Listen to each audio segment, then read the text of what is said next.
before we jump into tonight's session, we're going to have a little level up announcement because between last session and this one, we leveled. So, god damn it, I'm still upset about that recording last week that my sound didn't work. So, I want to go around so that we can hear what everyone got on Level Up. As you might have noticed, one of our screens is blank tonight. We're going to be missing our bugbear bard Gromp for the evening, but he'll be providing any music you hear in the background of the stream tonight. Just pretend that's Gromp. So, hey, Ethan? Yes? Question. If you were to put a number on how he's doing music-wise, how would you put it between a 1 and a 20? I'll let you know when we get there. Cool. But, really quick, want to go around. Bodie, played by Lauren, could you let us know, did you get anything big on your level up? Oh, yeah, buddy. Okay, so I am now an Echo Knight. So, while I am afraid of ghosts, I'm gonna make my own ghost that can fight and I can go from place to place. That's how you take that fear and turn it into a strength. Sarah, playing Kieren, get anything cool on your level up? I certainly did. I became a zippy motherfucker. So I have fancy footwork, which means that if I attack someone, they don't get any opportunity attacks on me for the rest of my turn. Rakish Audacity, which means I have a higher initiative, and yet another way to do sneak attack, which puts the count up to about 8,000 different ways to do sneak attack. Because Kai went swashbuckler, yes? Oh, I did indeed go swashbuckler. love swashbuckler. All right, Morgan, playing Melon. You already selected your subclass because you're a cleric. You did that at level 1, so did you get anything cool? Yeah, I did. Nope. Oh, cool. That was easy. I don't believe in magic. I don't get that shit. No, out of character-wise, though, yes, I got second level spells. That is huge. Next up, Mav, playing Otto. Anything from you at level 3? I went Fey Wanderer. Seems right. I got Dreadful Strikes, which I could do an extra 1d4 psychic damage, and I also picked up Zephyr Strike as well, where I can also add 1d8 for force damage, and my movement doesn't provoke any opportunity attacks. That is huge. This is a big level. Ethan, I hope you don't like opportunity attacks, Ethan, because you're never getting them again. It's cool. You know, they're overrated. And I gained a little extra something that you'll see in game. Oh, all right. I just gotta eat a little something first. Secrets are so fun. And last for this week, because we are missing Gromp, we'll get to hear what he gets next time. But, Joe, playing Wraught, get anything cool? I got 19 hit points, guys. I'm a god. But I also got to pick, I got my first meta magic options as an aberrant mind sorcerer. So I took empowered spell, which lets me reroll damage. And I took subtle spell, so I can stand there and look fancy and no one ever knows. Subtle spell is huge. All right, so that is the level up announcement. And, I forgot to introduce myself. Hi, I'm Ethan. I am your buff DM for the evening. Don't judge me, wife. I saw that face. Ethan, what did you get on your level up? What did I get on my level up? The ability to throw stronger enemies at you guys. Oh, shit. Cool. It's his birthday, too. I knew there was a catch. Should have thought this through. Should have stayed at level 2. But I believe that ends the announcements for right now. So with no further ado, let's jump into tonight's session of The Wild Beyond.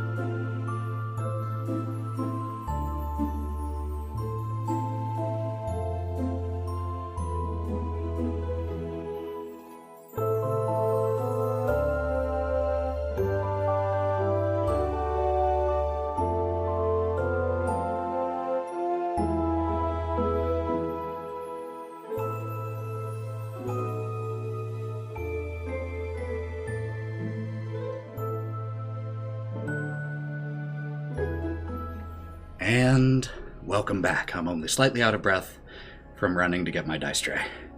Oh yeah, you almost forgot that. I would have got it for you, but there's a cat in my show. You must forget cardio. So, Cardio's evil, though. So, Cardio's important. when we last left the Wylde Things, in the course of investigating the place, you found a fairy dragon named Sir Tavalar who was trapped within a silver birdcage, and so it became your mission to try to free him. By talking with some people, you found out that the most likely or potential source of a key was a key-obsessed goblin by the name of Jingle Jangle, who lived on a moving, sentient hill called Telemy Hill. You sought it out, in the process found a tear in space and time that led to another realm, another plane of existence. After dealing with that, you found the hill, found Jingle Jangle's home, but didn't find her initially. And so you descended through a hole in the ground that led into a dark and frightening cave, where you found many things. You found Jingle Jangle tied to a chair, but you also found your own nightmares made manifest in front of you. The result of fear-spawned creatures called meanlocks. With some brave and risky choices, you all managed to dispatch of these fear and dark-loving creatures and save Jingle Jangle, who in return freed Sir Tavalar from his cage. And Sir Tavalar himself helped you defeat these creatures. After doing so, Jingle Jangle was appreciative and gave you all the choice of some of her favorite keys.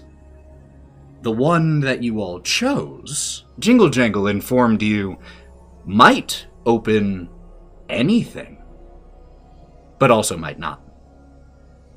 Out of game, Ethan? it's a 1 in 20 chance. Can it open the key to the lock to my heart? Only you can It's a 1 in decide 20 that. chance. It's a 1 in 20 chance. We can make this metaphorical. I'm cool with it. He did say it could open anything, and he didn't necessarily say it had to be a lock. It's true. We can unlock someone's potential. She also So we unlock my gifted. tragic backstory. She also That's just gifted the fireside chat. you all with a particularly heavy-looking padlock with 3 bars that, when she demonstrated it, functioned like an immovable rod. After stuffing you all full of pie from her what appeared to be an endless tray of pies, but Melon quickly proved it is not, in fact, endless. Me full of pie.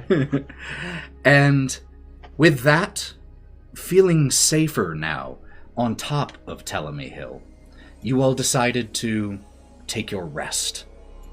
And so where we pick up is right there, with you all having made a campfire atop Telemy Hill with its assistance from the willow trees helping you pick up twigs and limbs and sticks that had already fallen from its trees. I also say probably permission and request of the best location to do so. If you request the best location, the sentient willow trees that speak for Telemy Hill guide you to a beautiful spot only about 50 yards or so from the entrance to Jingle Jangle's cave, where she now is in the process of straightening up after the invasion she had. Oh, I did forget one detail that you also learned. The reason that Jingle Jangle was being tortured by these meanlocks and that they took the form of Harengon when she saw them was because when she last ventured forth from Telemy Hill to go foraging for some mushrooms, she was robbed and beaten by some Harengon brigands under the authority of one Harengon by the name of Agdon Longscarf. She confided in you all that she probably wouldn't feel comfortable leaving Telemy Hill knowing that Agdon and his group were still at large. And so with that, with the willow trees having indicated a spot and helped to gather the firewood, a fire has been started, and the 6 of you are now gathered around it. Gromp quietly playing music in the background, the sounds of wind and insects can be heard. And the night, the ever-present twilight of Hither is still all around you. It's never fully night, and it's never fully day here. Just a constant swirl of oranges and purples and greens in the sky. And it's there that we pick up.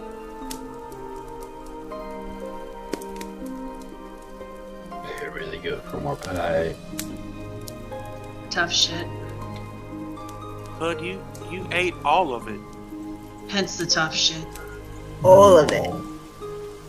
Melon, if you eat any more pie, you might turn into pie. Which could be good for the rest of us. Don't threaten him with a good time. I know, it sounds so good. Would you eat yourself if you turn? I start with the left leg. Oh, okay. Well, he answered that quickly. No hesitation. Yes, I do myself. Kai's gonna sit down in front of the fire and, like, stretch out his hoofy legs. And just sigh and stare up at the sky and go, alright, we're all beating around the bush, aren't we?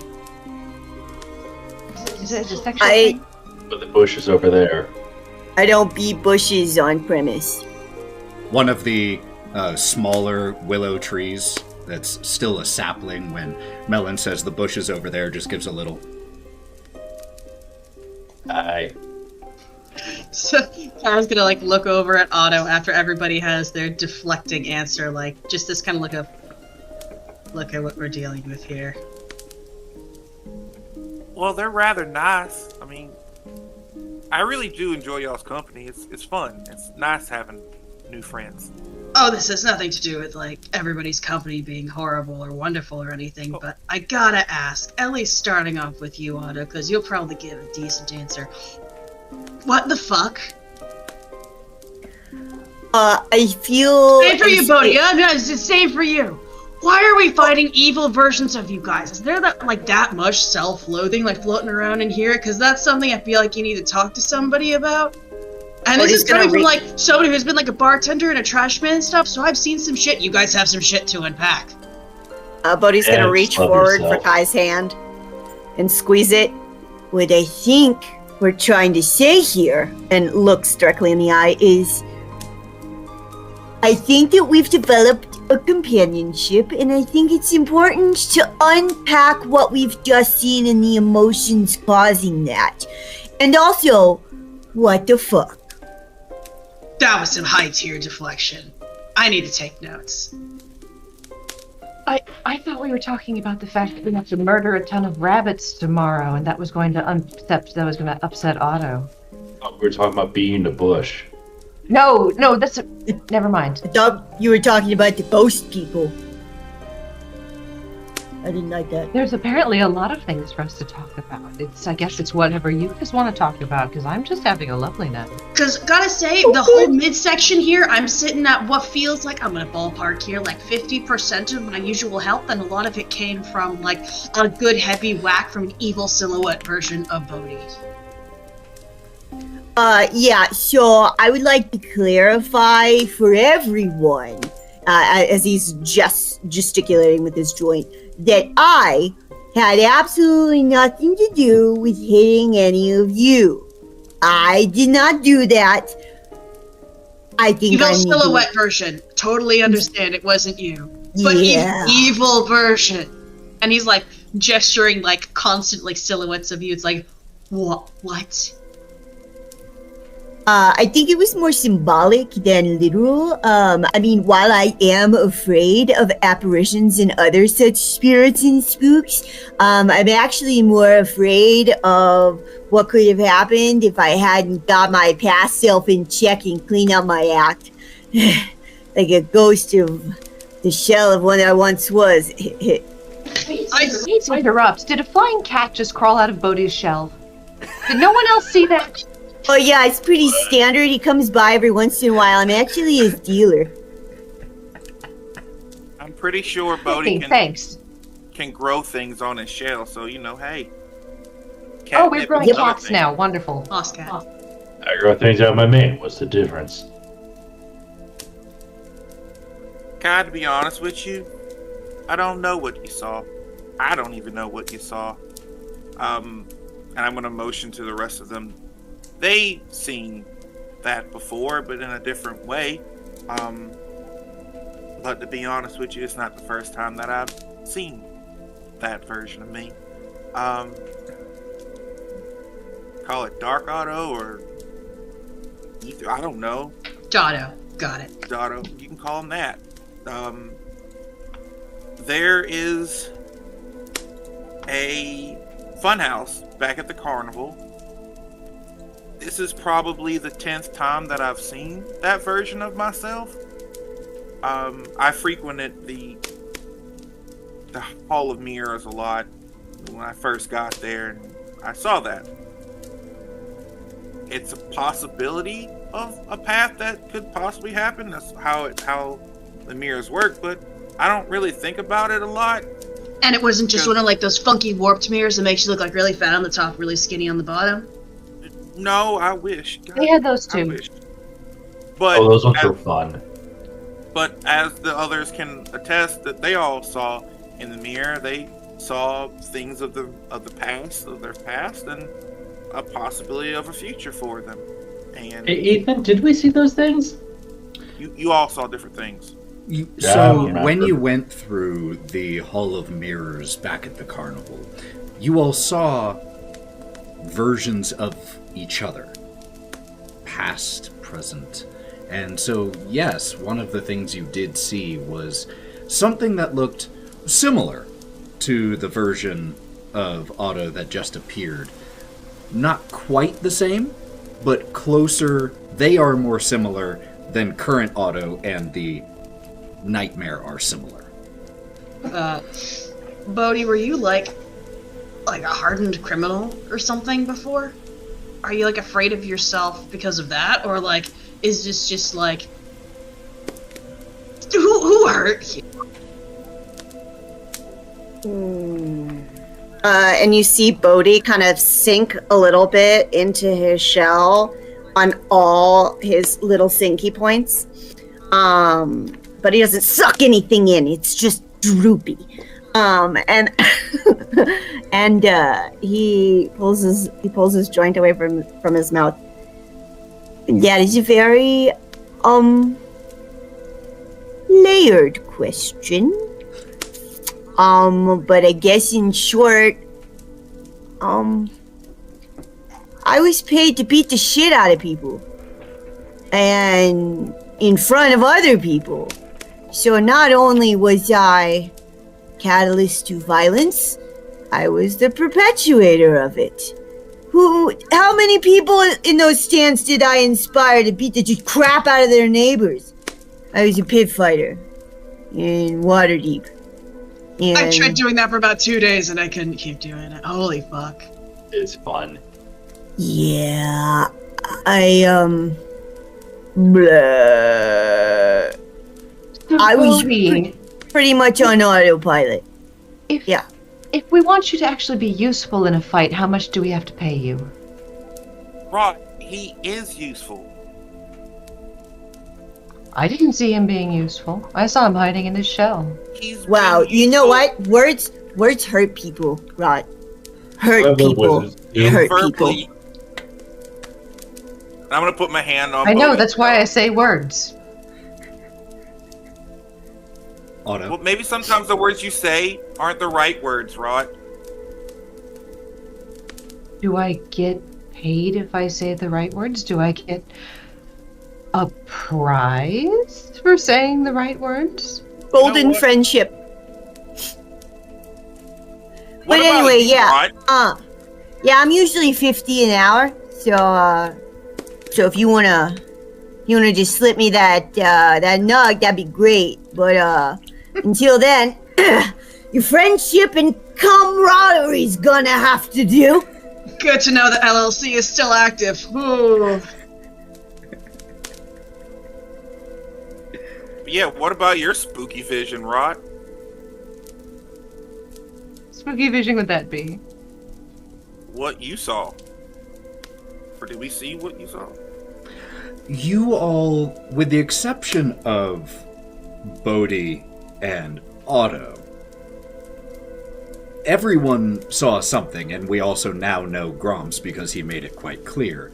With the remaining three, there wasn't anything that visually indicated from whom that fear came. So, of the three that remained, it's tough to know exactly which came from which, but you can at least narrow it down. Alright, well, out of the three, what did y'all see? Oh, Joe. It was a half-orc that killed me. You Almost lost. killed him. Died? Oh, He yeah, lost check a this out. fight. He lost a fight. And I'm gonna like slap a big claw across his face. He lost a fight. He's being dramatic. It was actually another adventure party that beat the shit out of all of us. They beat... What was it, like a 3-on-5 attack or something like that? 3-on-3.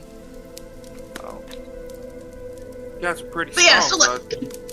Wizards, man! And Kai's gonna actually pull They up kill people his with tunic words. and vest.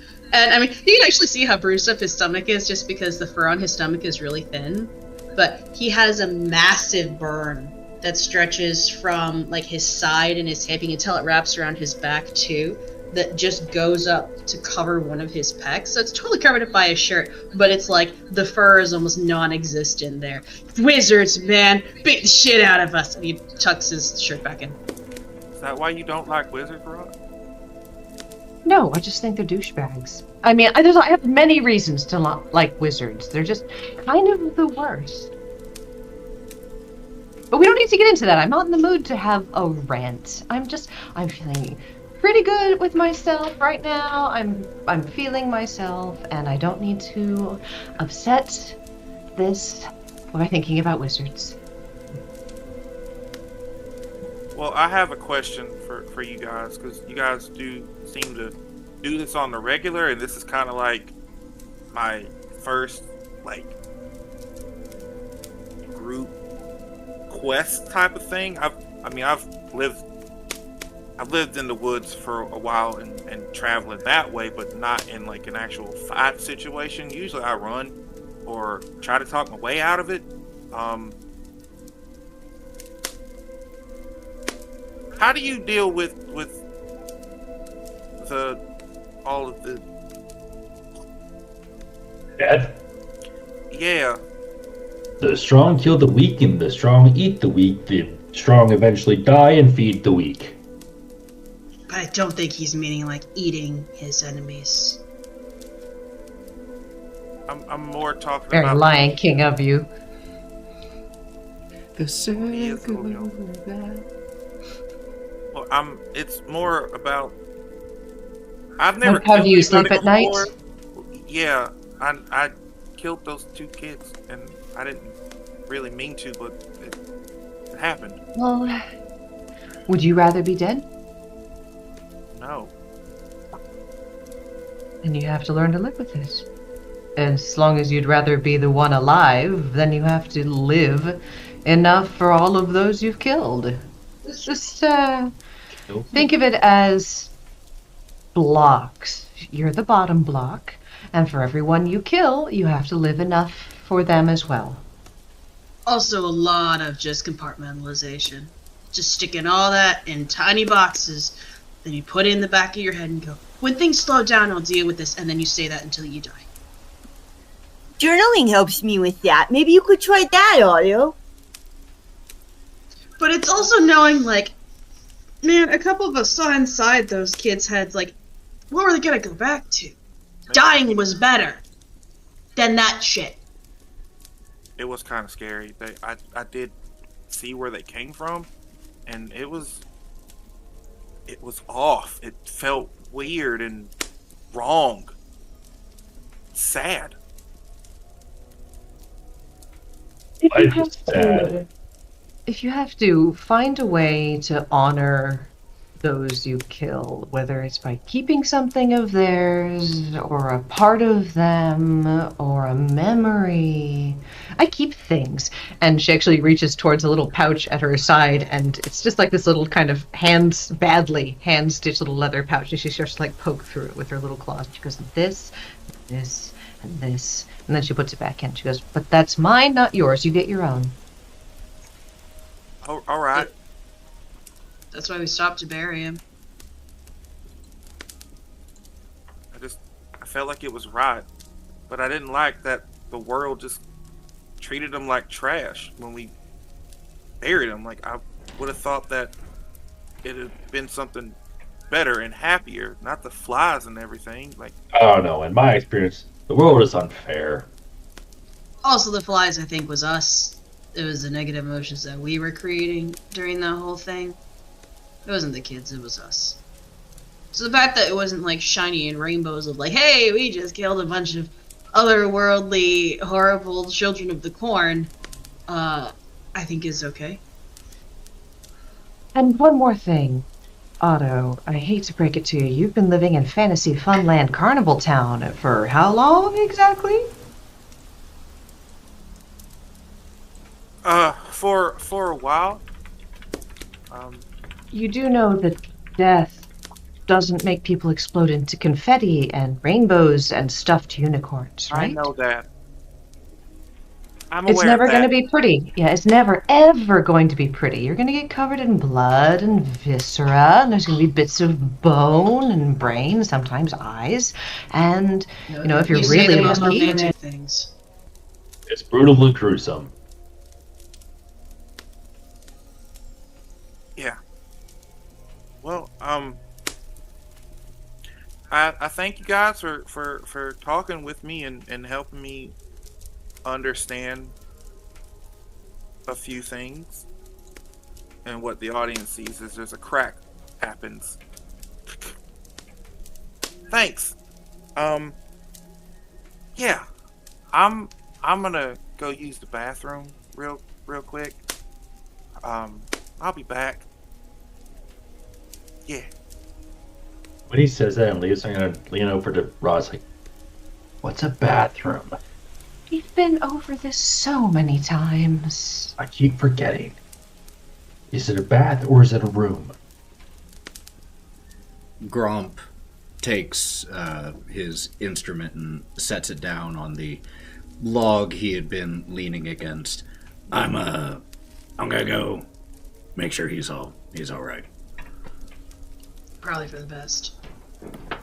Do you need anyone to go with you? Or is it like a buddy thing? No, you're welcome to come. We're all kind of in this together now, so... Sick! Alright.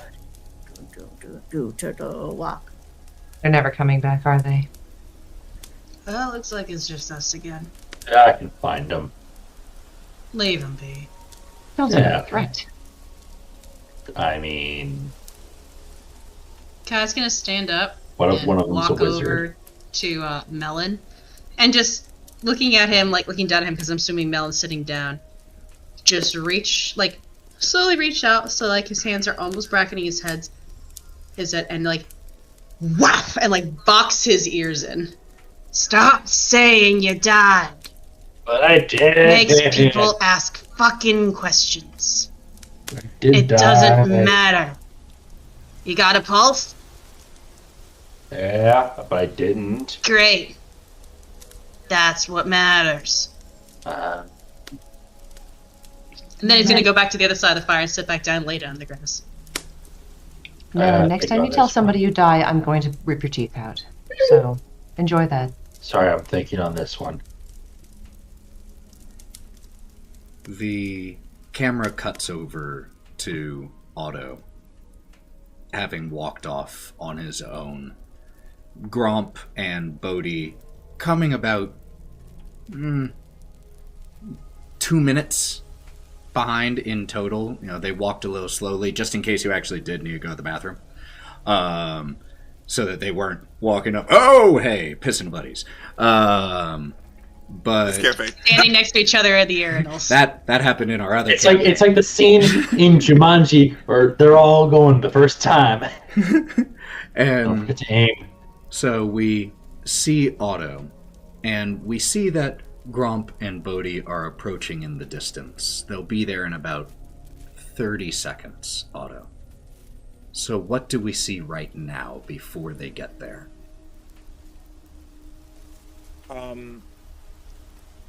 You see Otto trying not to hyperventilate, just try and catch his breath, his breathing exercises, and if you remember, he has the moon fire crest on his strap for his bow or his quiver, whatever the hell is his armor. He's just kind of just running over it, just trying to like slow his heart rate, calm himself, and everything. It's gonna be all right. You're fine. It's just a imagination. It's not real. You're a good person. You want to help people. That's what matters. So as Otto is practicing mindfulness and positive self-talk, Gromp stops Bodie just a little while away and leans over and says, "Hey, why don't you take this one? I'll still be there, but, you know, I'm always, I think, the one who checks in with him, and if we're going to be going through a lot more of this weird shit, it's probably good to know that we have more than just one person on our side." I got you, man. Don't worry about it. And he lights up his joint with his little finger flame. And the cat emerges from his body. And he walks over, and he is kind of sunken. His legs are sunken down in his shell, so he's closer to on Otto's level. Still significantly taller than. Yeah, but he comes down and gets kind of close. "Hey man, is it okay if I sit here? I can't fix it, but I can be here." Yeah, you can have a seat. You can just, and I'm just gonna plop where the ground would be. Yeah, you can have a seat. It's fine. Hey man, I know you don't know me that well, but you got a good vibe going, and you don't know me nothing. I don't know you nothing, but I care about you. Are you okay? Not really, but I have to be this way to. I just kind of. I'm not okay at all. But it's all right because I have to push it aside to make sure you're fine and everybody else is fine, and I just deal with myself on another time. It's all right. Okay. And Bodie puts his hand up, the one with the joint in it, like this. "My friend, you do not need to bear the weight of everyone's worlds. Right now, the only weight you need to bear is your own. If you can't get built up, you can't get strong enough to carry everybody else. Let's take care of you, man, so that foundation can stay strong. What do you like to do, man? What calms you down?"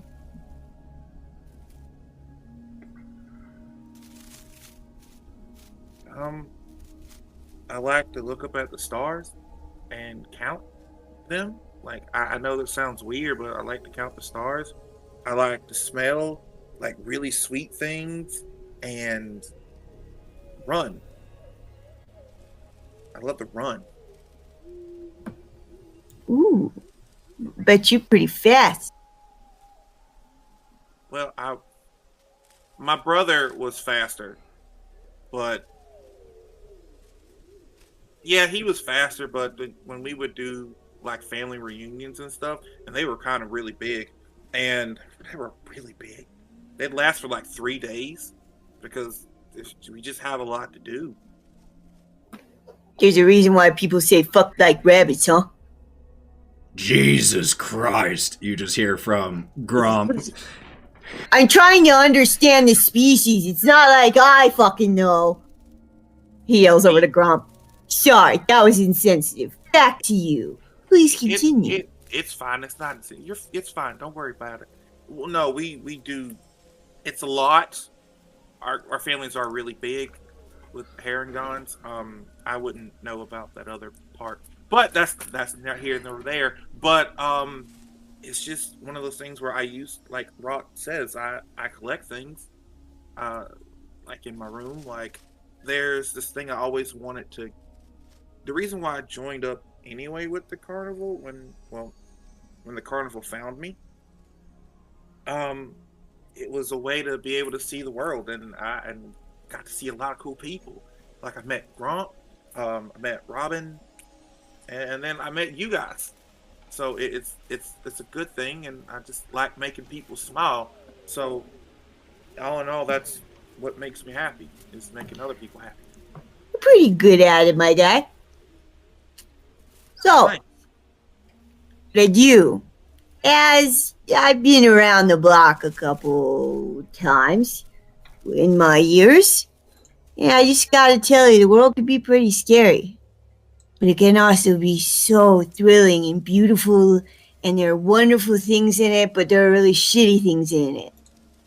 And I think what's always helped me is developing a tactic to help me deal with that shit.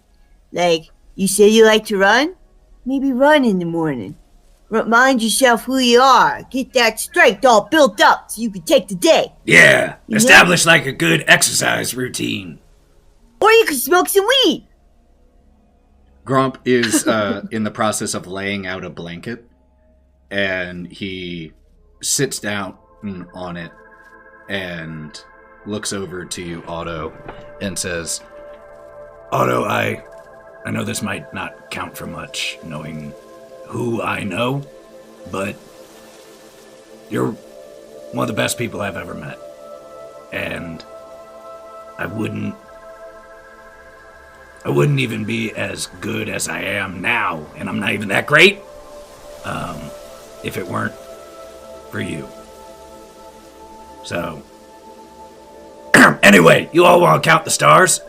And he lays back on the blanket. Yeah, I think that would be awfully nice. You want to count the stars? Yeah, I do. That'd be nice. It reminds me of home. That's why, like, back at the bunk where I strung up all the lights underneath it, because we're in the dormitory and all that stuff, but it reminds me of home. I can't run for shit, but I can sure try to count. I know what stars look like. So if you ever need anybody to sit by and kind of count the stars while you actually count the stars, I'm your guy. So with the three of you laying on your backs on the blanket and watching in the twilight sky as the stars shift and swirl and dance and play tag through the sky, the camera cuts back to Kai, Melon, and Wraught, still around the campfire. This is a long piss break. Got them more food during that time. Did they ditch us? I feel like we got ditched for them to have a heart-to-heart. No, they're so close. I can smell it. You should come. Did you hear that strange voice on the wind? Yeah, it was actually one of the willows of Telemy Hill, just going, They are right over there. Not pissing. Thank you. So they Welcome. lied to us. Oh, no, they totally did piss at first. Peeing. How dare you deceive us about pee? This is going to be the crux of this episode. I need to rename Did the tonight's piss episode. Pissing Me Off is the name of tonight's episode. Oh my god, I didn't make out any of that, but it was exciting. To pee or not to pee? God damn it. But Joe and I said it at the exact same time. Schrodinger's piss. Whether 'tis nobler in the bladder to... No. Anyway. We are all adults here. We pay taxes. We have degrees. We're role models. We're role models, everybody. Oh, yeah. No, we're not. We're not role models, and you know it. I might be. So is there anything going on around the fire right now? Eating. I think if you give me a moment, I might be able to get maybe a different view on the situation. But you have to stay here and be very, very quiet. And she's going to go very quietly, not all the way over to where they are, but to the point where she can see all of them. So go ahead and just make me a stealth check. And this is just going to be against the two of your Otto and Bodie, just your passive perceptions. 15. It's probably quite high, let's be real. That's not bad for level 3. She doesn't want to get anywhere nearby. 19 on the dice with the +2 for 21. Okay. So you manage to approach quietly, the wind coming over Telemy Hill, concealing the soft sounds of your footsteps on the mossy grass. And you see the three of them lying on their backs, or shells, just occasionally pointing up to the sky, a little trail of smoke rising from one of them with occasional larger plumes. I think Wraught reaches into the little pouch at her side and pulls out a copper piece that she starts to dance between her fingers as she watches them. And she opens her mouth and exhales, and a small trickle of smoke drops out of her mouth, goes down to the grass, and starts to snake across the grass towards them.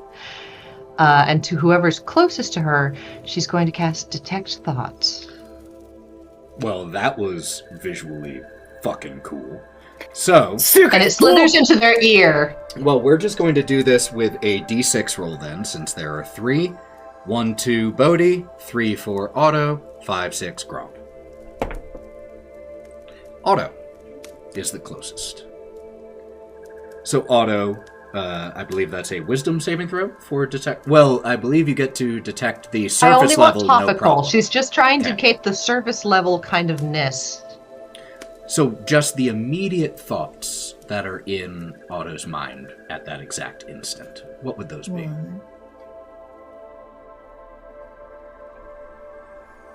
In my head would be just happiness and thinking about helping the world, wanting to help the Feywild, being strong enough to help the Feywild. So you get a combination of the desire to help fix whatever is here, along with the need to be strong enough to do it, and the acknowledgement that he currently isn't. In action, I can shift my thoughts to the next person, which would probably be Bodie. So the smoke comes out of Otto's other ear and up and into Bodie's, little ear hole or whatever, down into his shell. Surface level thoughts, Bodie? I wonder if they can tell that I can't actually count if I just keep pointing to the same things they point to and nod my head every time they say the number. I think they'll think I can also count. Oh. What's that? And then as it snakes from Bodie to Gromp, the immediate surface level thought you get is it possible to get secondhand high because...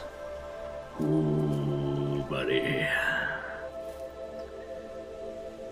And then you are able to see as he looks over to Otto and Bodie, and then his surface level thoughts shift slightly.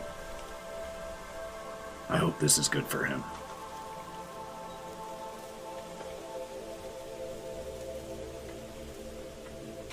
You'll retract the spell, the smoke fades. As the smoke is coming out of the ear, you get the tail end of, and that Wraught, and then you disconnect the spell. Such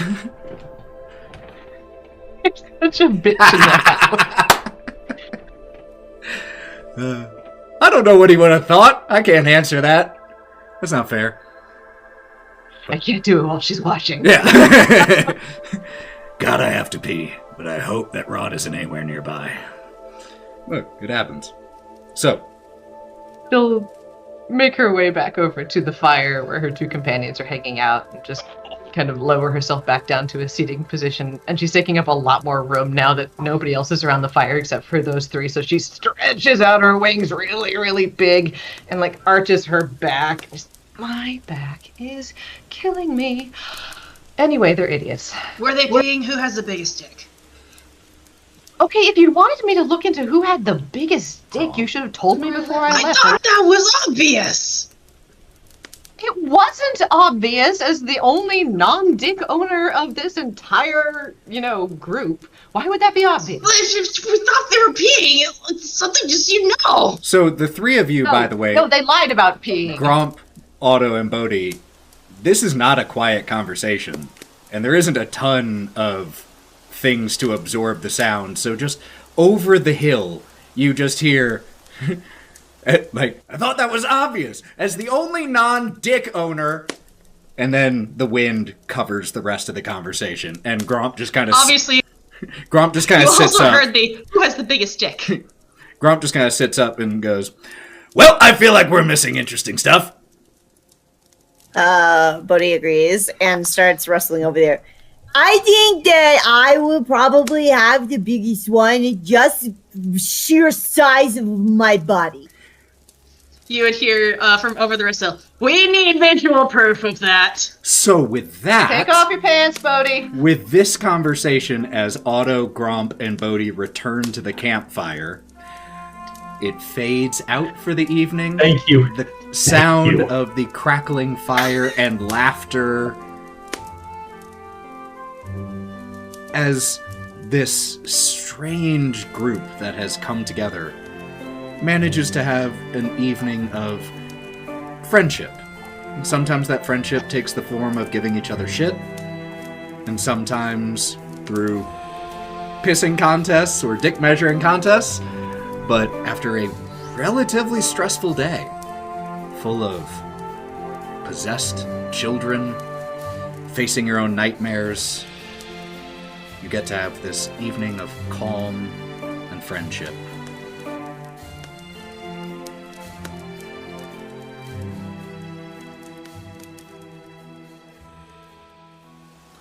The next day. One thing. Mm-hmm. When we wake up, Otto has something new. Otto now has antlers. He has grown antlers. He's a jackalope? Fey Wanderer. Jackalope. He's a jackalope! I pretend not to notice. So Kai's really long tail is gonna swish up to just lay on top of Otto's antlers. What'd I do? I grab them. I try and lift you up. I try and pull them up some and I pick you up. These are new. I guess so. I don't know why they're here, but... Which page I like. But you don't know? No. I just woke up with them. Oh, don't worry. You're You'll cursed. wake up with It's new a things terrible, once in a terrible while. curse. I'm glad they're on your head. You're going to start sprouting them all over your body. I'm very sorry. Oh my It's god! fatal. It's fatal. It'd be so good to swing at people then. No, it's probably fine. I think you'll be really cool, because then we can just toss you down a hill and you can clear the way for us. Talk about utility. He's horny all the time, then that'll be great for stabbing people. Jingle Jangle, just joshing, Otto. as she has come out to see you all off, looks at them. Your Majesty, your new antlers look splendid on you. Well, thank you, Jingle Jangle.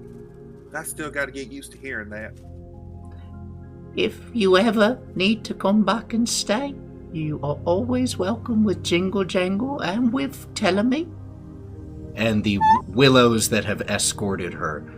You are safe here, should we meet again.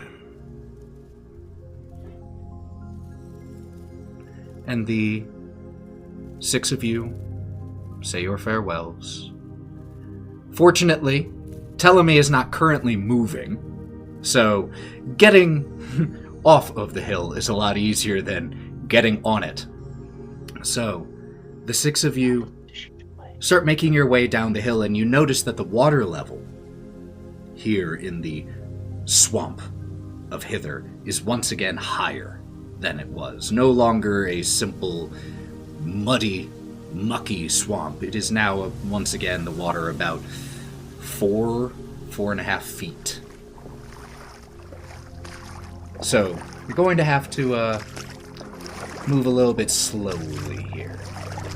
Am I carrying Wraught again? I'm on Gromp's shoulders. Or Bodie. I'll sit on Bodie. Any rider is welcome. Yeah. Please don't say that out of context, chat. Or do. Whatever. Or do. I can't tell you what to do. So, As we travel, I'd like to just very quickly kind of nudge Kai and gesture back at Otto. And just she kind of like wiggles her fingers just a little bit and minor illusions Otto's new antlers to look like just they're made out of earthworms. Oh. Ah, the magic of the Feywild! You never know what'll happen next.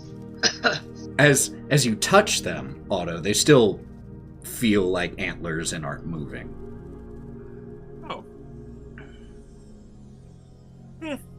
Oh well. Kai will slow down so that he's next to Otto as they're walking. Pretty cool. I mean, weird shit does pop up. I mean, literally, he reaches behind him and, like, grabs the end of his tail, which is a stupidly long tail, especially for a satyr, which isn't supposed to have a long tail. Like, it just happens. It has just randomly occurred to me that a satyr does not have a tail usually that is that long. What the fuck is up with that? The same shit that's up with these antlers. Cool. That's how I got this. And he points to his moss. I came here and then this happened. So I thought you probably always had that. I thought you get that if you hold still long enough. no. I got it from the Feywild as a gift for being good and you know what, maybe? And then he just kind of like sinks a little bit into his shell. I think it looks lovely. Your moth Thanks, is I really nice. appreciate that, Kai. So, And I like the antlers, Otto.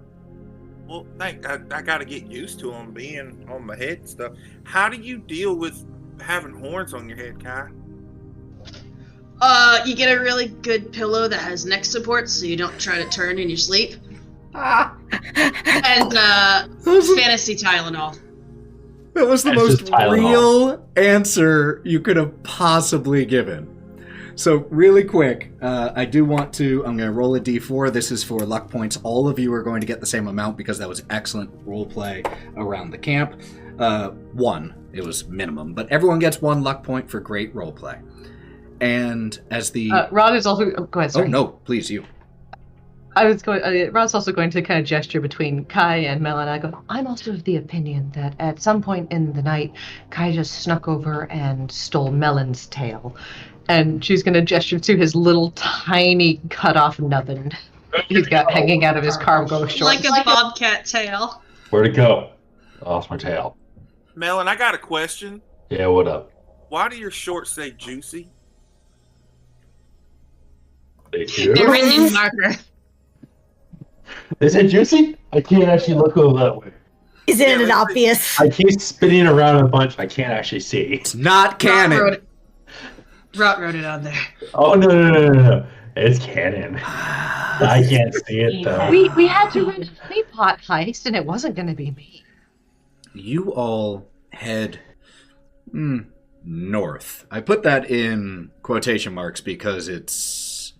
Who knows if it obeys the same relationship to the source of light. But you head that direction. A direction you haven't headed. Because that is the way that Jingle Jangle had informed you. Both the Brigand's Tollway, where Agdon Longscarf and his crew tend to hole up.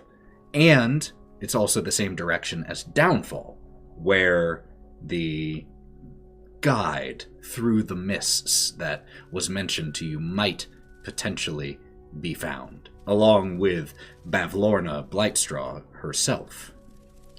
So you all head that direction, traveling for an hour or two. The water gradually starts to recede around you, leaving some of you with muck and mud on your clothes up to your knees and waists. Aren't you wearing on my shoulders? Your dry cleaning service, known as Wraught, helps to clean you all up. After the water has fully receded and Hither has once again returned to being sticky, sucking mud that you all have to occasionally pull your feet out of, you come across a stream that, it's not huge, just about 6 feet across. But as you all start to approach it, the water that runs from the north, the direction you're heading, is strange in its reflections. Even from a distance, you can see that it is not reflecting the sky above it or the landscape around it. But it is a small stream that, should you wish to simply cross, is no problem. Is there a bridge? None that you see. That said, I'm gonna throw a rock in it. And I act as a bridge. 100%. Kai, you pick up a rock and boom, into the water, and it ripples across. But you're definitely able to see. How close do you get when you throw this rock?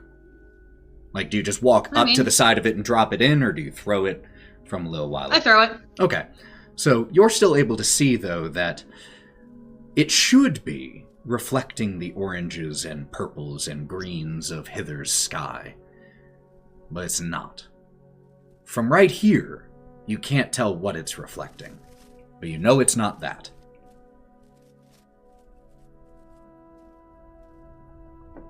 Some magic bullshit going on here. Oh, magic stream. Can we please pass? Stream does not respond to you. Oh, well, I tried. Melon, Bodie, why don't you be sweethearts and maybe find a log to lay across it that we can walk over? Oh. Okay. Okay. Can I use my wanderer feet to try and locate a log? Absolutely. Or background? Absolutely. And it's not difficult for you especially to do so. Nice. There are, especially after the waters of Hither fall, the debris that is all around is constantly moving because of the rising and falling waters. But you find a portion of a smaller tree that you, being a Leonin, are able to pick up and move over there and lay across the stream. As you do so, and you look down at the stream, could you roll me a d8, please, Melon? D8. Do you want this Wait. standard or do you want it public? Wherever. 1. 1. You look down as the waters settle from the tremors of the log being dropped across it. And you see a reflection in it. It's not yours. Instead, you see a vision. There is a thing sitting on a bridge. It's hard to tell what it is at first. It's humanoid. But the reason it takes you so long to tell what it is because it's headless. But it looks like a headless, child-sized scarecrow with metal lobster claws for hands. And as you watch, it takes an upside-down bucket and puts it on its head, tilts it a few times, or not on its head, on its neck, and then takes it off and reaches over and grabs a withered, partially rotten cabbage and sticks it on,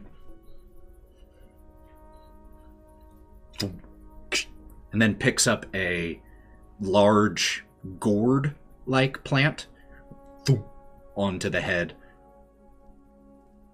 and gives a nod. And then the vision disappears. Melon, what are you looking at? Weird headless kid. Oh, well, let's go. What? Yeah, what was that? I would say let's go. No! You said you saw a weird headless kid. Is he in the water? Well, you don't see weird headless kids? No. That's something you usually see, dear. I thought we saw those earlier. You made them headless. It's not the same thing. Oh, I'm gonna come up next to Melon and take a peek in. Roll me a d8. I did do that. I also would like to go. Roll me a d8. If you roll a 1, re-roll. 7. 7, noted. Bodie, if you are looking in, you may also roll a d8. 3. 3. 5. 5. I don't know that he would. Okay. Well, if Also, you don't... when I look in, I want to hold on to Melon by the back of his pants just in case he's thinking about going in. Not that I can stop him, but... So, Bodie, you choose not to look in. That's totally okay. Oh, not a thing for me to see. Yep, nope, not a me thing. Wraught, your vision as you look into this stream, you don't see a headless kid. In fact, you see 2 merfolk who are swimming past each other through murky water. You see the sediment that gets kicked up as their large fins on their tails swim past your view, and they just swim past you. Otto, you see a very ugly looking creature, for lack of better word. A creature that has frog-like, more toad-like facial features, but not in the way of it actually looks like a toad. It looks like a humanoid with repulsive features like that of a toad. Large, bulging eyes, an overly large mouth, this dark grayish-green wrinkled skin, a head that is bald and boiled with this lanky, thin blonde hair that only starts from here and hangs down into a pool of water that this creature is currently reclining in. And you see as miniature versions of this creature take large ladles and scoop some of the water from the pool the larger one is sitting in and pour the water over her shoulders and her head. And then the vision disappears.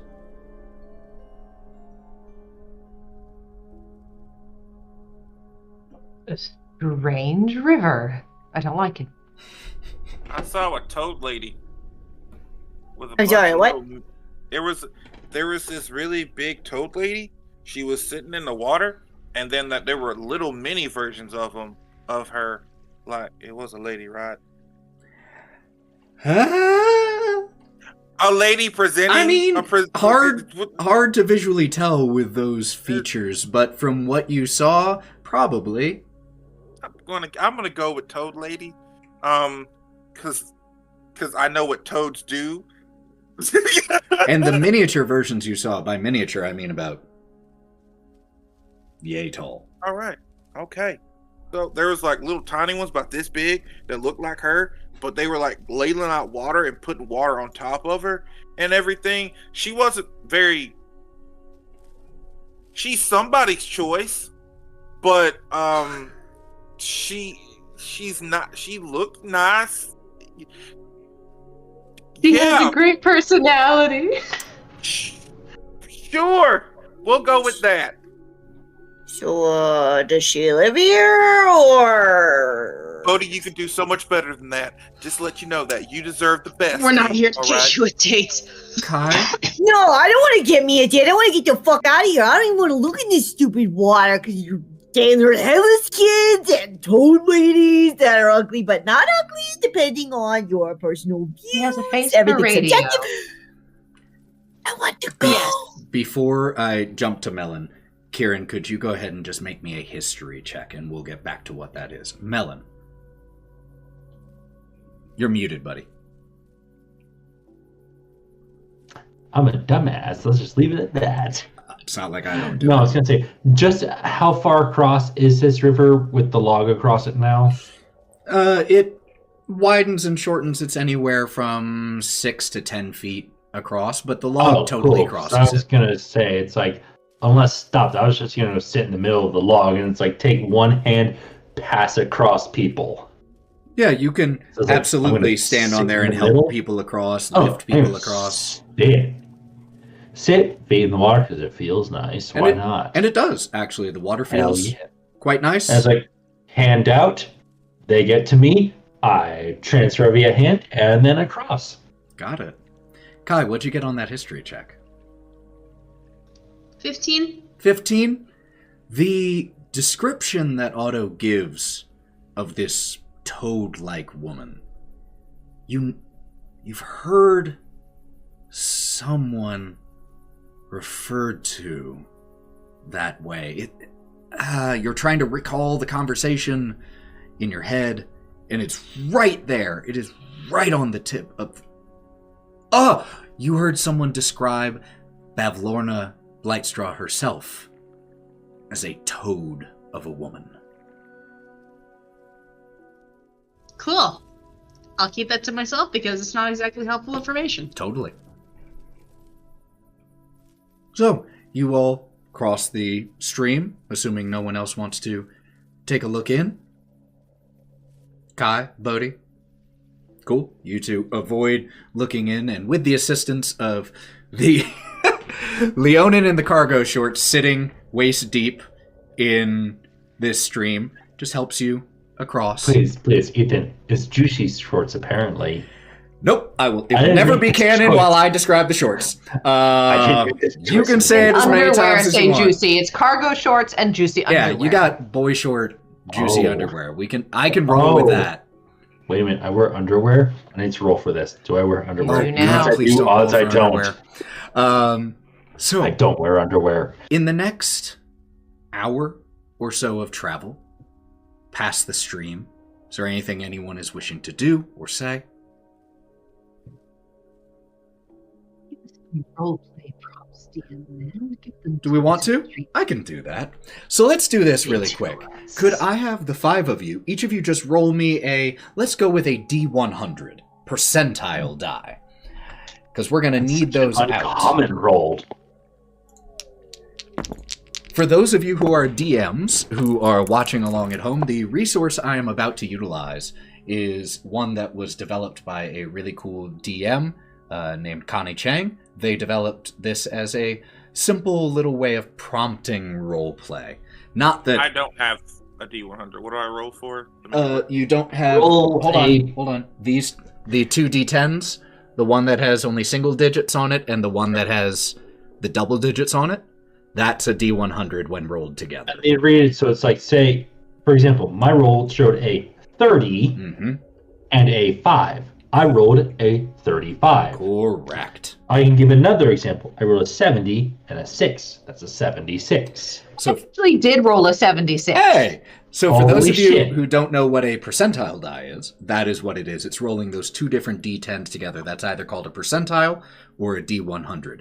And this If you roll resource, Okay. I said, is by Connie Chang, and they developed it to help prompt roleplay. Not that these 6 need the help, but it's fun, and it is one I definitely recommend if your players out there are like to roleplay but have trouble getting started. This is a great resource. It'll So bring can up you roll a- conversations you wouldn't have necessarily thought of. Exactly. Cheers, because we're chatty assholes. So, Oh, yeah. did anyone roll above a 90? Above an 80? Oh, Bodie, you rolled above a 90. So then you are going to be our follow. So the way this works is you will pick a lead. I'm gonna roll for it. Huh? Cool. Wraught. Wraught. Wonderful. So before we get to Wraught, Bodie, I need you to roll me that D100 2 more times, please. Oh, yeah. 69. Nice. And I've got, it's 2 zeros, and then there's a 2? So 2. 2. 2. Kinda what I So figured. then, Wraught, you get to choose between these 2 prompts. An heirloom or stargazing. Funny enough. I'm gonna go with stargazing because it makes a little bit more sense for the situation. Wonderful. So then the only thing we have left to decide is, as the 6 of you are walking, where relative to the rest of the group are the 2 of you when this conversation is happening? Because the other 4 can hear all of this. It simply is a scene between the 2 of you. And that's for you 2 to decide. Can we be the butt? Could have got tired of being up to my knees in mud and be kind of sitting backwards on Bodhi's shell, making him carry me. Love it. That's nice. All right. Scene is yours. The 6 of you are trudging your way through. I'm probably taking the lead because I know exactly what direction we're going because of the wonder thing. It's like, I know where we're going. With Melon and Otto and Kai helping to keep you all on the right path. Bodhi's steady march brings up the rear with Wraught perched on his shoulder, looking behind. So what were you boys talking about last night? Mostly feelings and trauma. And things that are helpful for managing those things. Like, Otto likes to stargaze, which is cool. Count the stars. I journal. I think Gromp just... I don't really know what Gromp does. And you just Probably hear... writes terrible poetry. You just hear from Gromp when you say, I don't really know what Gromp does. Yo! Even Gromp doesn't know what Gromp does. What do you do to calm down? If you don't mind sharing, that is. I mean, I think I'm a pretty calm person, all things considered. Do I really need to calm down? Do I need to calm down? No,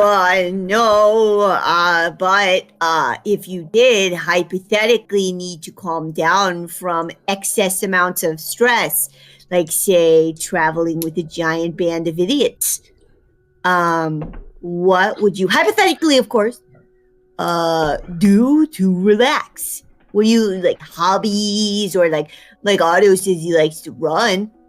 Do you like to do it? What'd you do?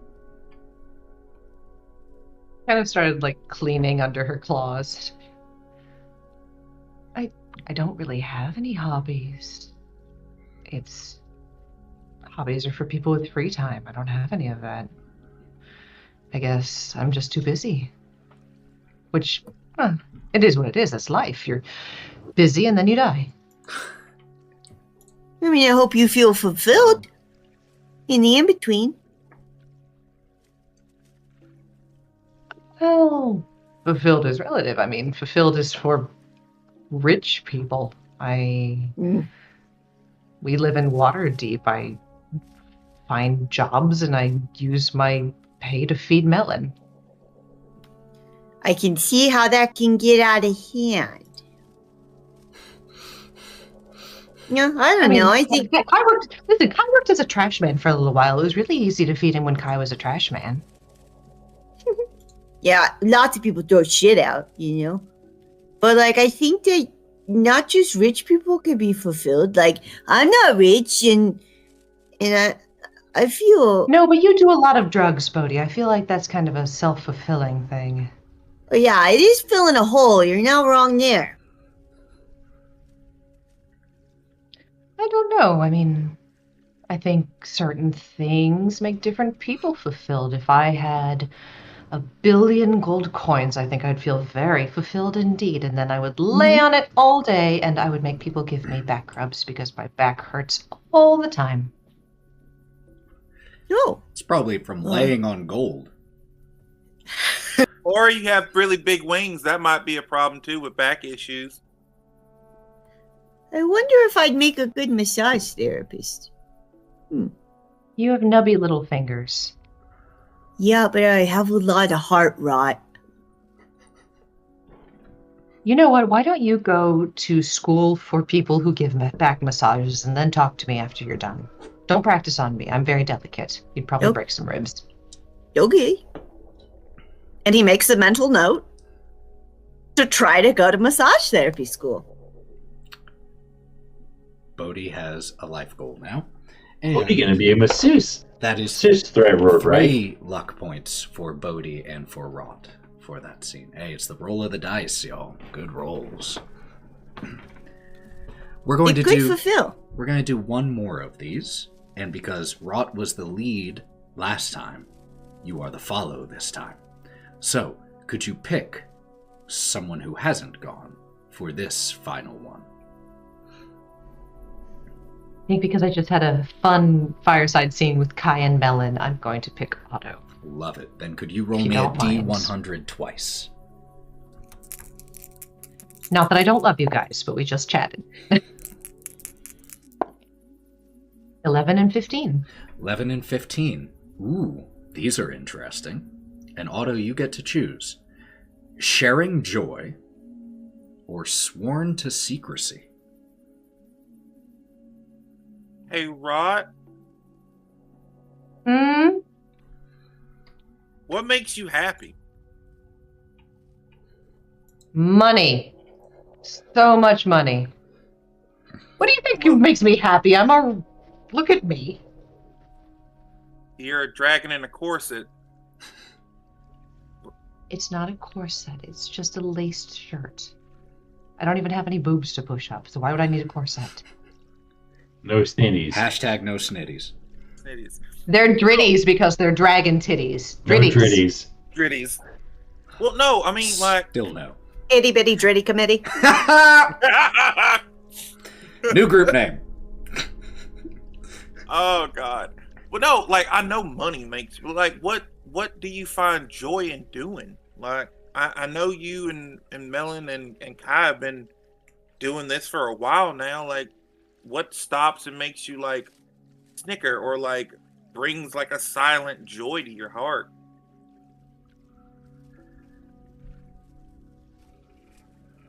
I guess a couple things. I love watching children trip. What else? I like reading. Don't usually get my hands on books unless I steal them, though. I guess having things I don't have to tape. Just having things given to me. I like having things given to me. Listen, don't ever live a life where you have to have everything that you own you had to steal. It's just terrible. Most of the time, I just made deals with people or, like, done some tasks and got things that way. Just hard work and perseverance and kindness gets me a long ways. As much as I appreciate that, in the big city, they like money. If I walk up to somebody and I go, because you're a good person, you should give me what you own. It doesn't usually work out like that. You get laughed out of town. Gotta be the way you ask. So I should threaten people more. Is that what you're saying? No, don't threaten people. You don't always have to threaten people.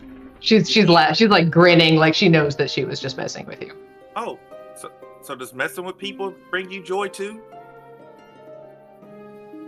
Messing with certain people brings me lots of joy, and as she does that, she like minor allusions a snake right under Gromp's feet that comes out of the mud. Ah! Just suddenly.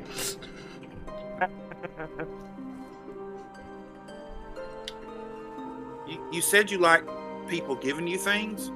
I have something for you. Before you do that, do I have to give you something back? Because that seems to be... No. And I point to the gold star you've already given me. You've already gave me something. This was supposed to be for this anyway, but we've been real busy lately. But I wanted to give it to you. Do you, though? You didn't seem to like what we were talking about last night, and then you don't like me because I talk about things that make you sad. But you know what? It's all right because I consider you a friend, and we're going to be working together for a while now, and that makes us co-workers. But a lot of my friends are co-workers, so it still makes you a friend regardless. And you gave me something, so that makes us friends. So I'm going to reach into my bag and give the giant fucking moonshine bottle that I have. And I noticed that you don't eat a lot, but you love alcohol. So this here, you might like. It's really strong, but it's really good. Where did you get it? Where were you keeping it? Oh, this is it's a family recipe. But there you go. And it's a very well branded bottle, by the way. Here you go. It has the same symbol that's on my armor. Your family makes this? Oh yeah. My name's Moonfire, so we make Moonfire moonshine. Just don't think because I got really drunk on this once. Yeah. I blew a whole week's worth of gold that I earned clearing out rats. As Otto and Gromp are having this moment of connection, the camera... Otto and Wraught? Oh, I'm sorry, Otto and Wraught. I'm so used to saying Otto and Gromp, okay? Because they're totally not married. They're a married couple. Otto and Wraught are having this moment of connection, realizing that their paths in some distant way have influenced and touched each other.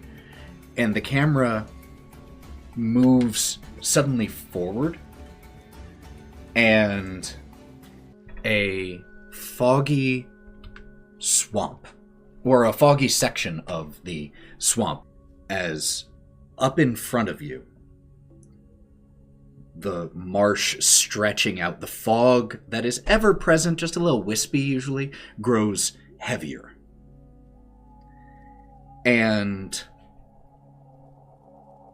you notice rickety causeways made of wooden planks that form a wide web-like structure above the bog, about 10 to 15 feet above the ground.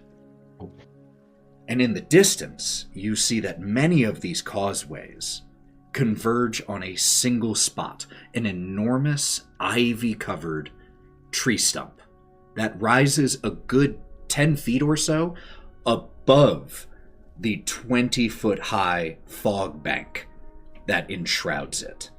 So this stump is about 30 feet tall. And when I say it is huge, with your skills, you estimate that is anywhere from 70 to 100 feet across. And shit looks like some plot fog. The fog gets very dense and very tall as you see this area of elevated causeways. Plot fog. And then all of you see it, just a moment or two later. What are you looking at, guys? Big ass. Sorry, I don't know. I was drinking. And the water here... This isn't normal fog, this is advanced fog. Advanced darkness. The water level here it looks more like stagnant, consistent pools, meaning that the only way of traversing and moving forward from here, you have two choices. And these are the choices that anyone traveling this way and hither faces. Either try to wade and swim your way through this mire, through this marsh, or take the causeways.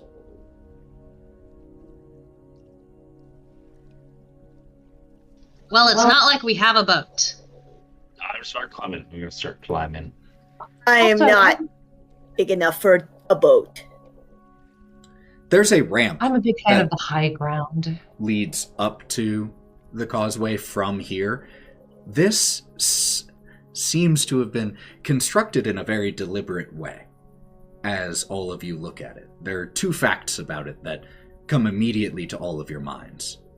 One, this was built in such a way that it's the only real option, and it's the most obvious option for traversing this bog. The second fact is that the way these causeways spiderweb give a lot of different avenues that people could travel on it. But they all seem to converge, and it also seems like maybe there are other ramps off in the bog that have spiderwebbed here and all converge on this central location. And then the word that Jingle Jangle used as the name of where Agdon Longscarf hold up comes to mind. The Brigand's Tollway. And if you're going to charge tolls, you make sure you gotta cross the toll booth. Ethan, can I give a good sniff and see if any of them smells familiar to the other rabbit folk we ran into? Sure. Go ahead and make... Anyone who wishes to, as you're standing here, anyone who wants to look around may make a perception check. I'm gonna say, okay, don't fuck this up and cast guidance on myself. 18 plus 5. 15. Oh, 11. that's 21. 28. Um, I rolled a 19 plus 5 plus 4. So, starting with you, Melon, because you started. Yeah, you definitely smell some familiar smells. And the rest of you spot not terribly far from the ramp, up on the platform, the causeways, a single Harengon who is standing looking out over the fog. Looks like a lookout. Has a bow in hand. We don't have to kill them all. Sometimes a good ass kicking is better than murder. Also, with that high a perception check, all of you, except Bodie, are able to hear the Harengon singing under his breath. None sing songs like Agdon. No one scoffs as incredibly long as Agdon. For there's no hair in town half as speedy. Perfect, a pure Harengon. So, I know what these two is like. If we really need to be quiet, you'll notice Melon actually really for a second here now has gotten quite serious. Turn back, legitimately just. He's going to point out anyone he can see who hasn't noticed us yet. Has anybody noticed us yet? You only see from here. You smell multiple. You see one. And that one, as of right now, has not noticed you all. We're not I'm going to very quietly motions like we can stay quiet, get up there. Did the ones that we ran into when we first arrived have bows?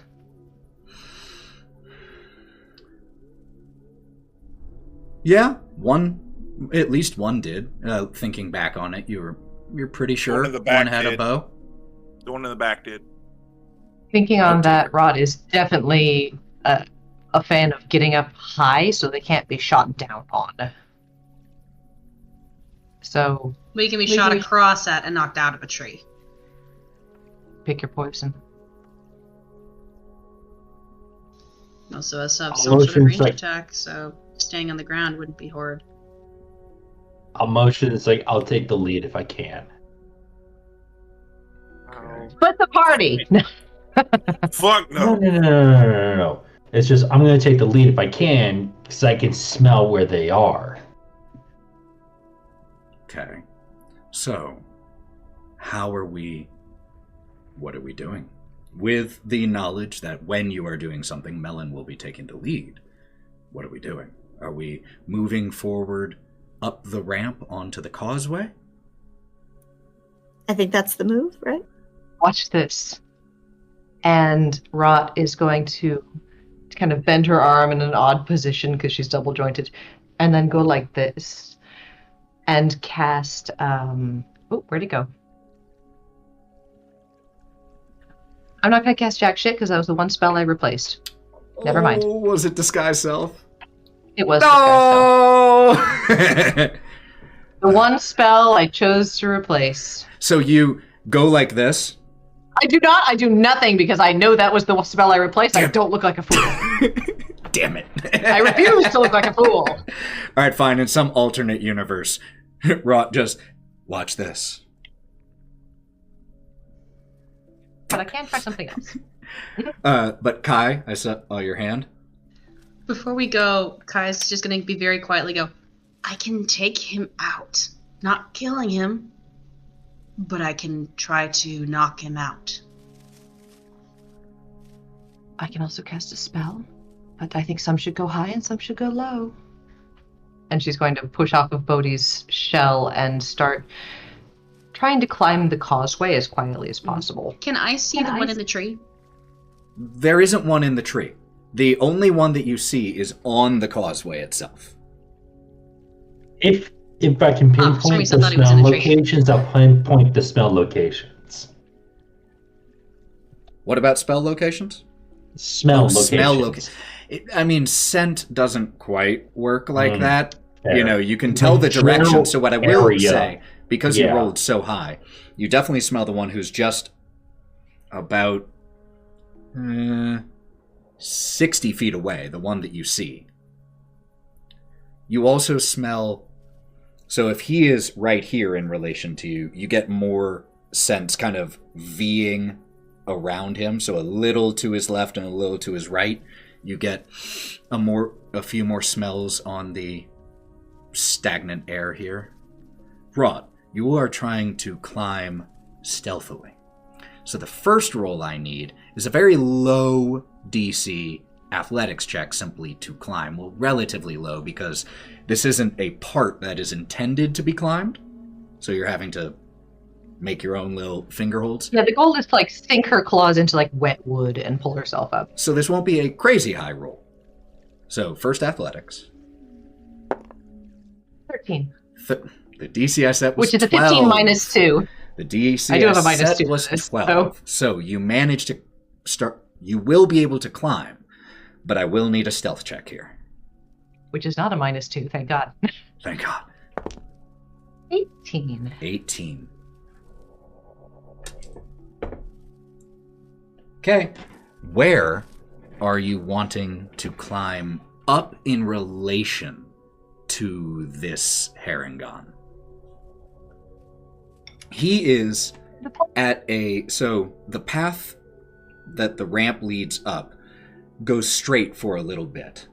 And then about 60 or so feet away, it splits into a slight V. He is at that intersection. Ideally behind him. Oh, behind him. So in order to do that, you have to make your way a decent distance through the muck. And if so, I would need you to roll me stealth one more time, because that would be with disadvantage.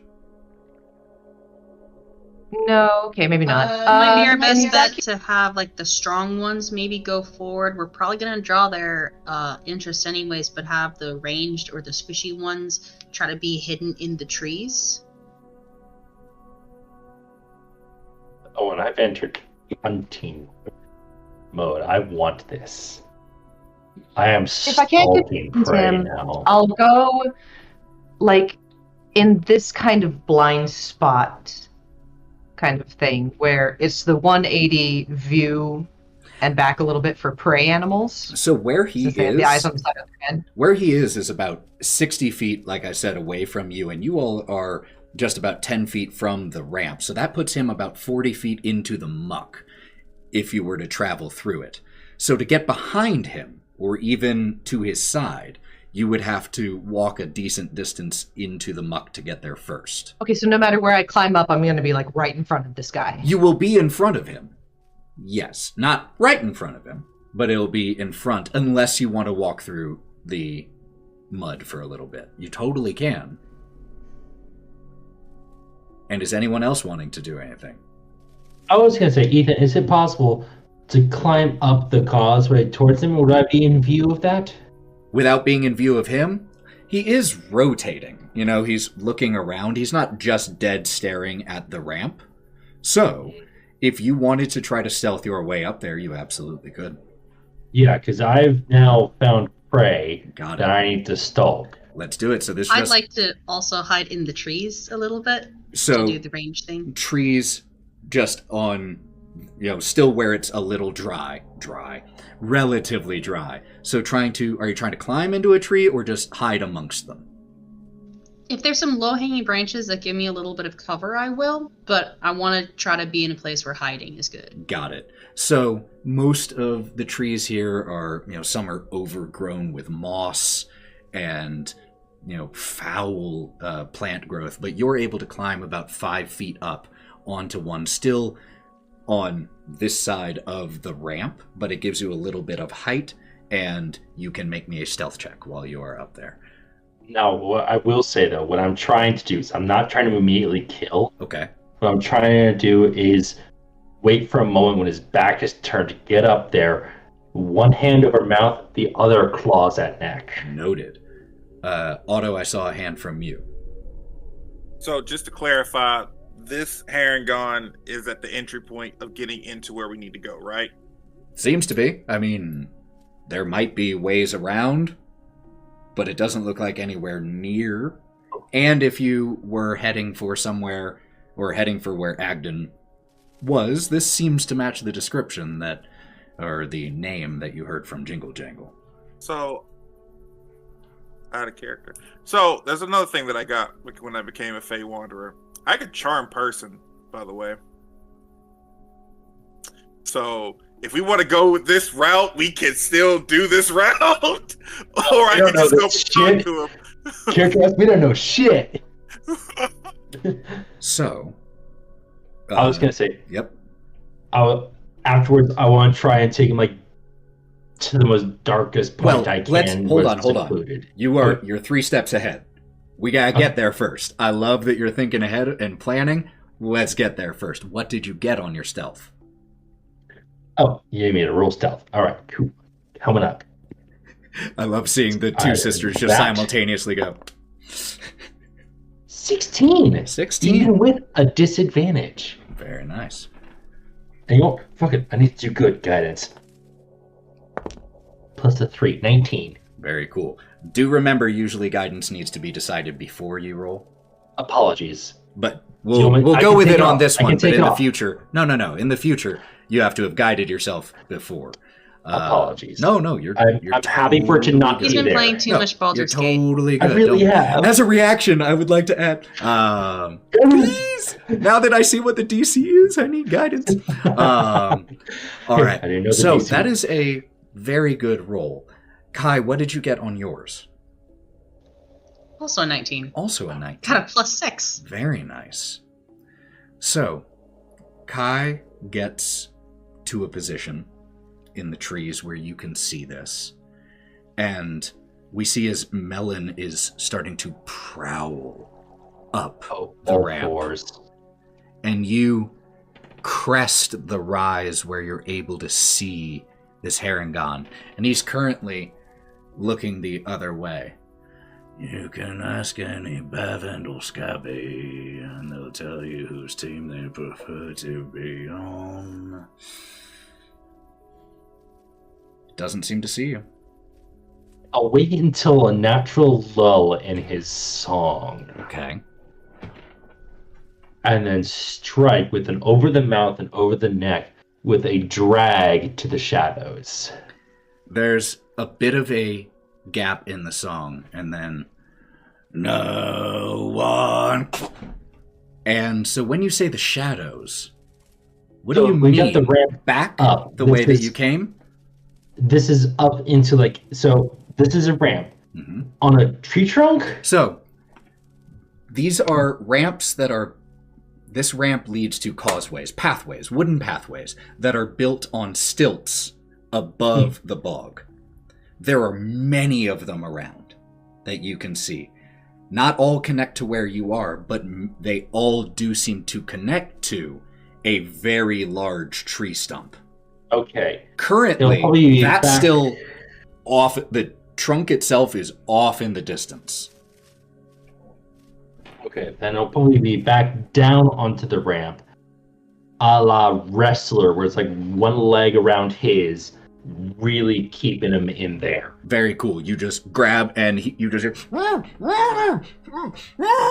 and then claws meet neck, and it's like grabbing his Adam's apple.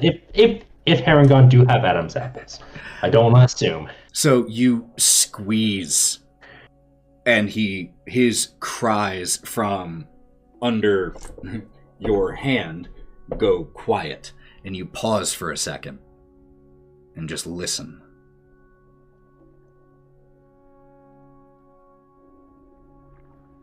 You don't hear, or it doesn't immediately sound like anyone noticed the cries. I'll remove the hand from the Adam's apple and motion. What motion? Like to walk? I'll kind of do like a laying down, tilt back, look up to see what I can see. You don't see anyone approaching? You and all of you see all of this. We did it. It'll be a come on as I'm looking away. Let's go, Harold. Gonna do that. So you all head up, and the 5 of you are there, or 6 of you are there. I'm staying right where he is for a hot second, Cool. just to make sure nothing's happening. All right. So those of you who head up, and Melon has a Harengon with his hand around his mouth. This Harengon is clearly dressed for speed, but safety also. Has leather armor on, browns and greens in terms of clothing, so better to go unnoticed in the swamp. Is Otto, do you want some new clothes?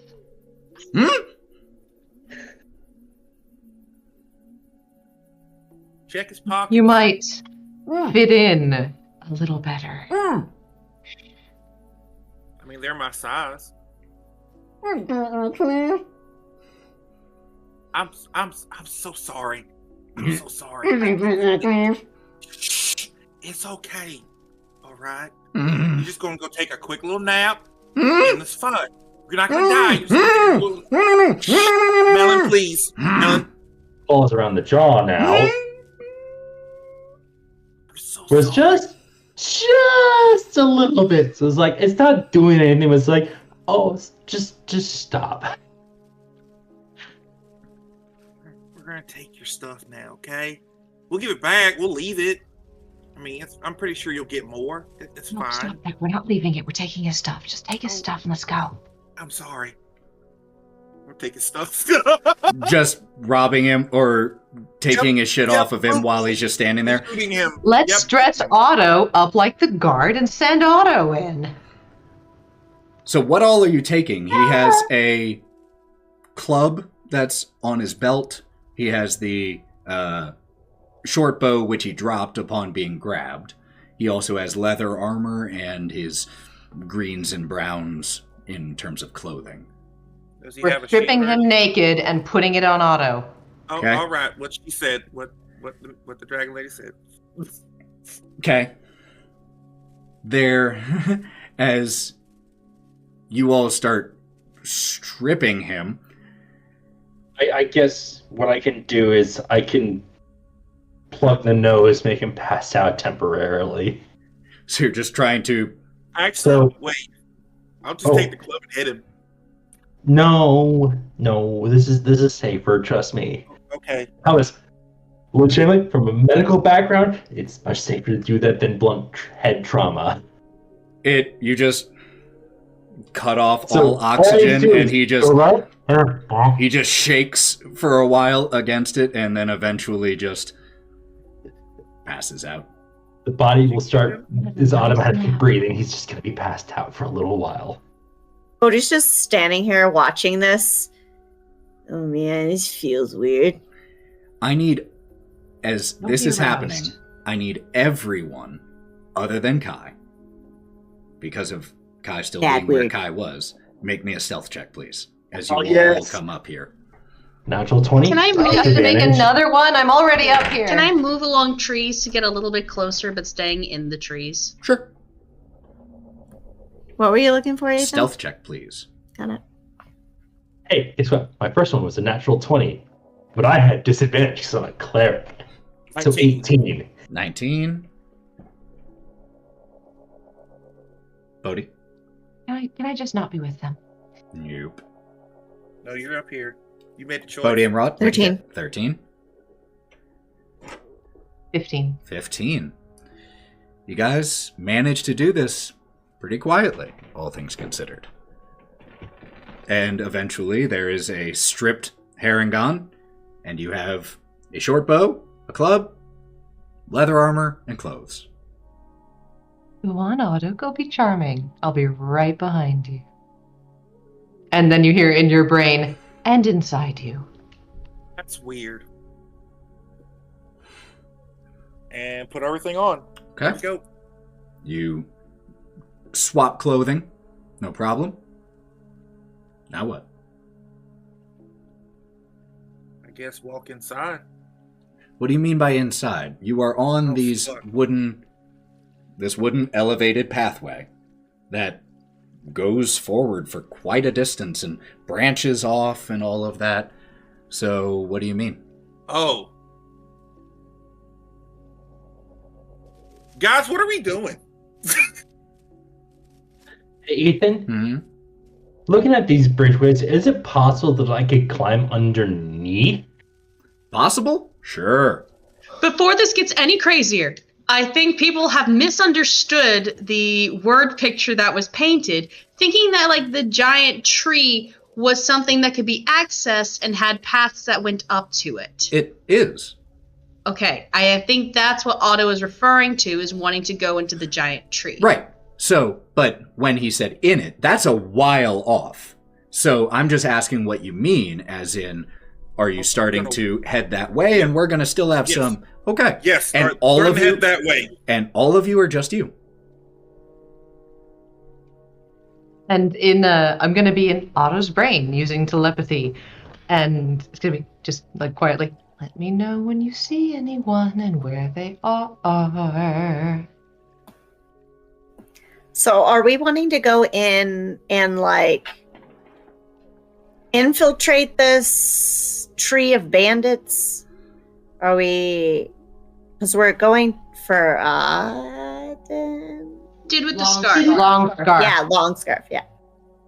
Okay, so I think the idea is we send Otto in. Otto gets the lay of whatever's in there, how many Harengons there Okay. are, where Long Scarf might be, and then we go in directly after him. So Otto is okay, okay. heading Surprised. alone first. Is that correct? Otto is intel.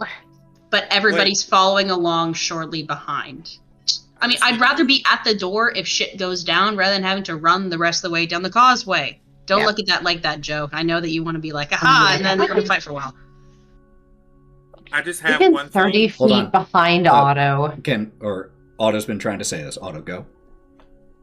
Wraught, I'm gonna point to. Can you do something about these?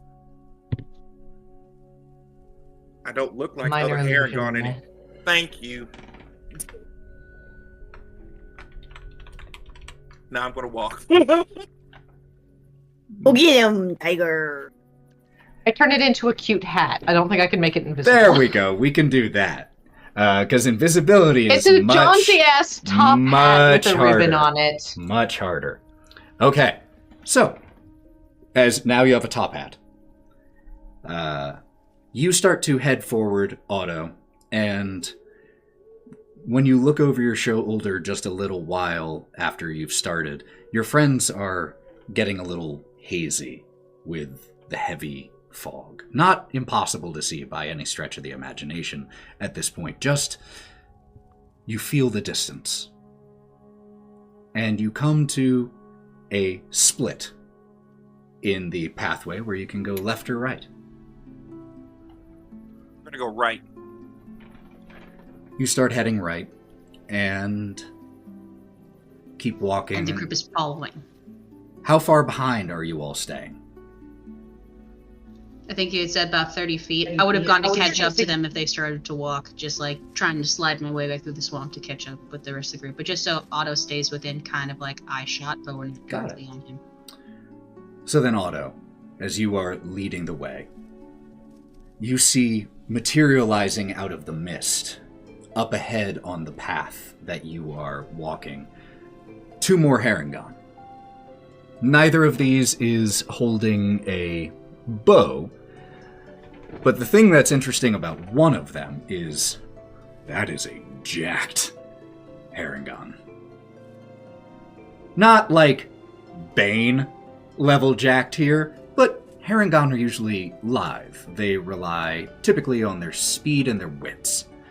This one looks to be one of the few who does not rely on that.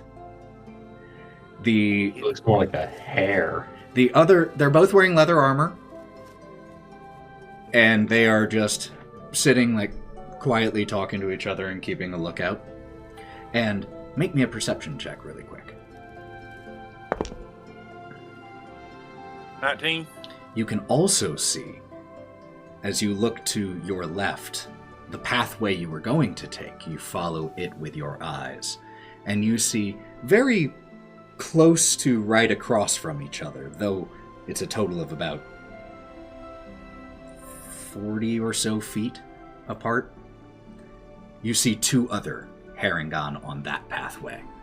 It seems that this Tollway is well stationed. Do you tell your friends to stop, or do you stop upon noticing, or do you keep walking? I'm going to do the mind link with Wraught and tell them to hold up, because it looks like it's very well. This is a toll booth, and it looks like a tollway of tomfooleriness. That's what it looks like. He says he's a buff midget.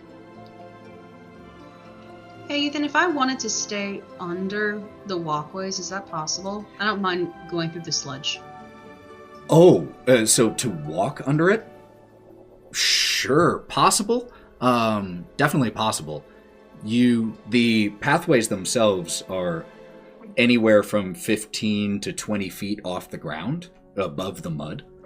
So you definitely can. You won't necessarily always have a view of what's going on above, but you absolutely can walk underneath. It'll just be a little bit harder to be quiet and a lot slower. Is that what you would like to do? I'll think about it for a second and get back to you. Okay. So, Otto, what you doing? Gonna keep walking. Gonna keep walking. The larger of the 2 elbows his buddy and just points his chin your direction. You new?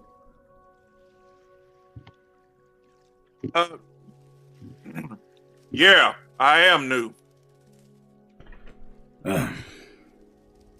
He just looks at the smaller one.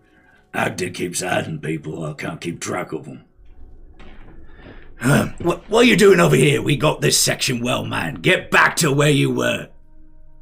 Gotta go to the bathroom, and that's why. Look around you. Just fucking go. Well, I would, but I heard something something's out there that's not right. Like, there's such this weird thing flying around out there. Could you make me you haven't... I mean, you have lied. But I'll give you a choice here of whether you want to do performance or deception. I'm okay with either. They're probably the same for you. Okay. 18. The little one looks up and be like, Hey, you just can't get good help these days, eh? If you need to go if you're really a nervous shitter or something like that, I mean, I suppose you can go back to the stump. Thanks. Eh. When does the shift change anyway, again, by the way? Like, how long are we supposed to stay out here? Oh, what the fuck is your name? You're new. And he turns and he looks at you. And his head cocks. What are those? Oh, I woke up this morning with those thing on. It lasts Does it a look minute. like a top hat? It lasts a minute. Oh, God. Shit.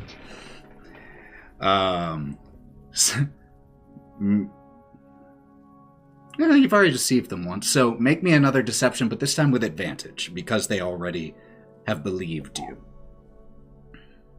I would like to say, if this goes south, I am immediately, lion out of the bush, Savo lions coming out of the dark at them. Got it. 15. 15? Hey, you know, weird shit happens around here all the time. Don't really surprise me. All right. You know what? I don't even care what your name is. You're the weird shitter. Get yourself gone. Thanks. I'll go. Man is spot until he gets back, I swear. And he starts walking towards the remainder of you, back to where the other was. Immediately in my head, you got somebody coming. It's the small one. I telepathically tell Melon, get the asphyxiation mitts ready. So I motion for us to hang off the side. If we can successfully here's the plan. If we can hang off the side successfully, as soon as he passes by, I'm going to climb back up and do the same thing. Okay. Kai? That's the plan. I'll have come up with them. I'm not going to be trudging around through the mud. We can have the rest of the group push back, and Melon and I can hang off the sides rather than have a turtle and a dragon that's not exactly subtle also hanging off the side. Melon and I'm just here for when the action starts. Melon and Wraught drop back farther into the fog, just disappearing in the heavy blanket of it. Kai and Otto, don't go anywhere. Melon just drop down to each side. I'm not going to make you roll to hold on. Okay, but do it. I am going to need 2 rolls from each of you. The first one is a D8. Let me know if you get a 7 or an 8. I got an 8. Okay. I got a 5, but I'll use 2 luck points to get a 7. That only works on D20 rolls. And you're going to be grateful for that. So, Kai, could you make me a stealth check? Sarah, beforehand, I would like to give you all of my luck. Or you could give me guidance. I don't know if I can because I can touch you. He could have gently patted my face before I jumped over. But he didn't say he did. I didn't. I'm afraid I can't do that. I would like to give you all of my luck then, which is 2 extra points. Enforcing the realism of guidance is the only thing that prevents it from essentially just be 1d4 to everything forever, always. Rolled an 11. I'll take your 2 luck points plus 6, 19. Very nice. So you dip down, no problem. You manage to actually put your, then scoot over a little so your fingertips are concealed behind just a little crate that's on the causeway. Melon, in completely unceremonious fashion, compared to the grace that was Kieren. You hop over, and as your hands grab onto the plank, the rotten, weakened wood of this plank, and you fall onto your back into the mud. The Harengon who was walking, "What was that?" and sticks his head over. "Hey, we got someone!" And we will pick up there next time. Shit. Melon, I'll kill you. I don't like Melon in hunt mode. He doesn't think. Thank you for listening to this episode of The Wild Beyond. The Wylde Things are played by Mav as Otto, Joe as Wraught, Lauren as Bodie, Morgan as Melon, Devon as Gromp, and Sarah as Kai. And Ethan did all the other stuff. Until we see you next time, stay wild.